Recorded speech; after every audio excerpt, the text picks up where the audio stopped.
like a Hellcat.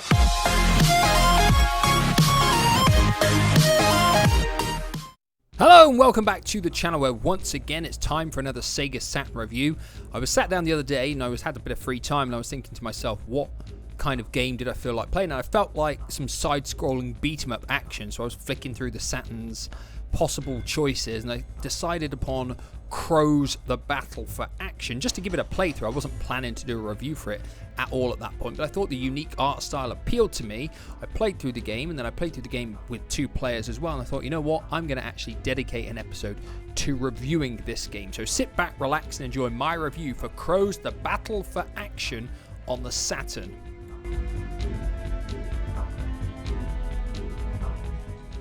So obviously Crow's is a 2D side-scrolling beat-em-up that came out right towards the end of 1997, and obviously it was only released in Japan, and as you can see on the screen the story is all in Japanese at the start of the game, but thankfully this is the only bit of story in the whole entire game. So from my knowledge and research I found out that this is based on a Japanese manga released in previous years, and it's a style of manga known as delinquent manga, where basically delinquent school children go around beating each other up, beating up other people in the school, trying to become basically king of the hill almost, I think. That is from my research. Please let me know down below if there is more detail to this story, but I don't think there is. You go through the game, you've got 2 characters to start from at the beginning, you beat everybody up, beat bosses, they can join you as well, so you'll have 4 characters to select from. You go through the game and eventually you'll have the final boss and you complete it. It's pretty simplistic in the way it's set up, there's nothing overly complicated at all about this game.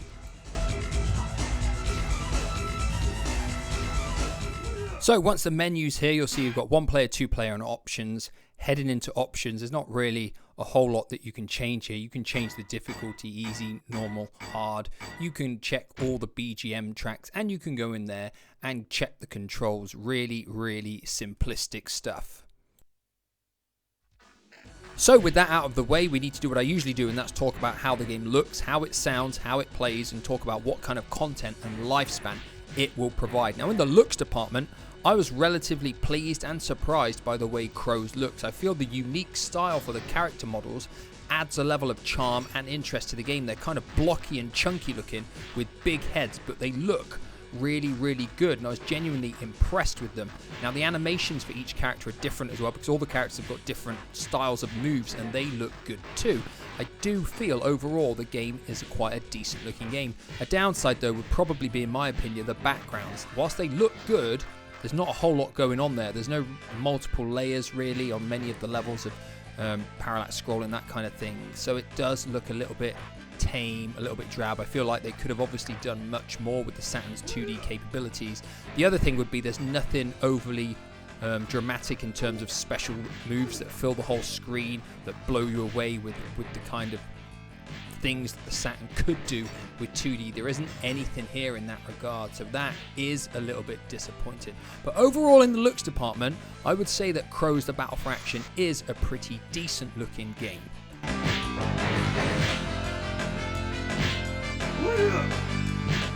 So moving on to the sound effects and music for Crow's, and the sound effects here are pretty much your standard stuff for any side-scrolling beat-em-up. All the sound effects are punching and kicking, slamming weapons against people, chucking objects at them, throwing the enemies around, the grunts and groans, all of that stuff is pretty much what you'd expect. There's nothing out of the ordinary. Where the quality is though in this game is with the fantastic soundtrack, because I'm not going to lie, I wasn't expecting much from this game in the music department, but what you get here is a bunch of brilliant high tempo tunes that are fantastic to listen to as you go through these levels, smashing up all of these enemies. So what I'm going to do is I'm going to play you a few so you can decide for yourselves whether you think they're any good.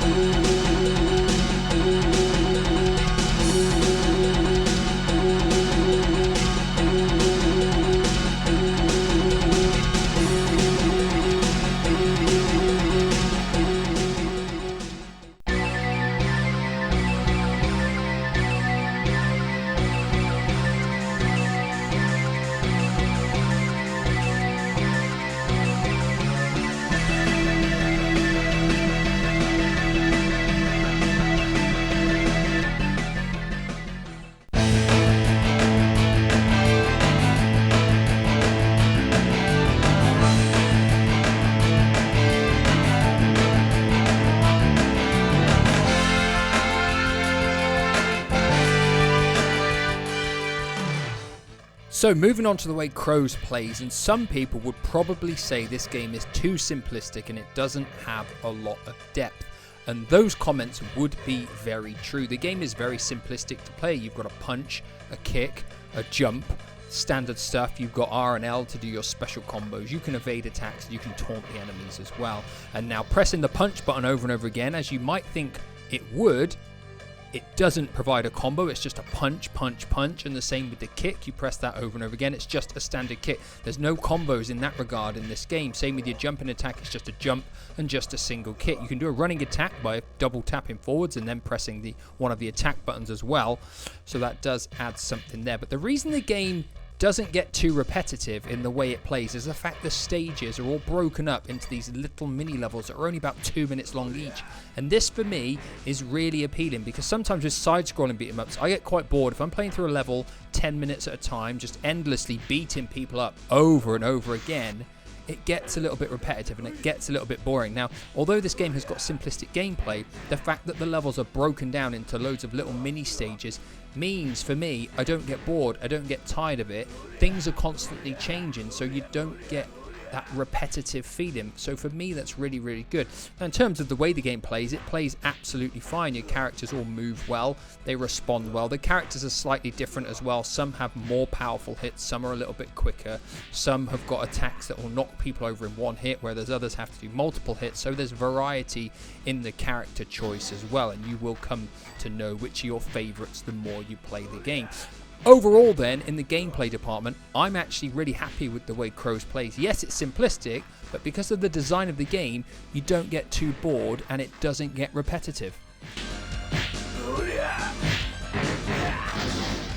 So moving on to content and lifespan is probably where I'm going to get a little bit critical of the game, because there isn't a whole lot of content in the game. There's 5 levels and they're broken down into lots of little stages, and there's a boss at the end of each one. That's fine. It'll take you about 40-45 minutes maybe to play through the whole game, and you can do that on easy without any major issues, especially if you go down the 2-player route, and this game is much more fun in 2-player. No denying that. There's no unlockable content, nothing like that. So really it is a case of once you've played it, you've seen it, there's no alternative paths or anything like that as well. So really it's one of these games where you might play through it once as a single player, play through it once with a 2-player, and then there isn't really anything else that's going to keep your attention for any longer than that. So overall in the content and lifespan department, Crows is a little bit lackluster.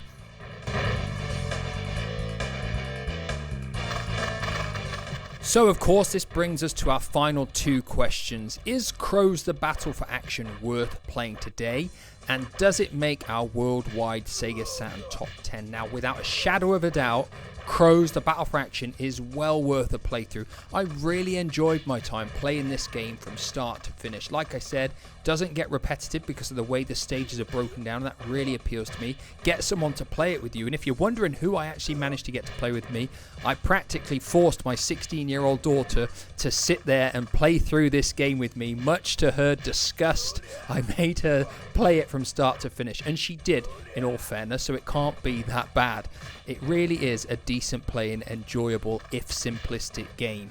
But is it good enough to make our worldwide Sega Saturn top 10? There's our top 10 on the screen, which obviously includes the PAL games and games that I've reviewed which were non-PAL. Unfortunately, Crows can't make that list based on the fact it just doesn't have the replay value or longevity. That take nothing away, because it plays really good and it is an enjoyable blast.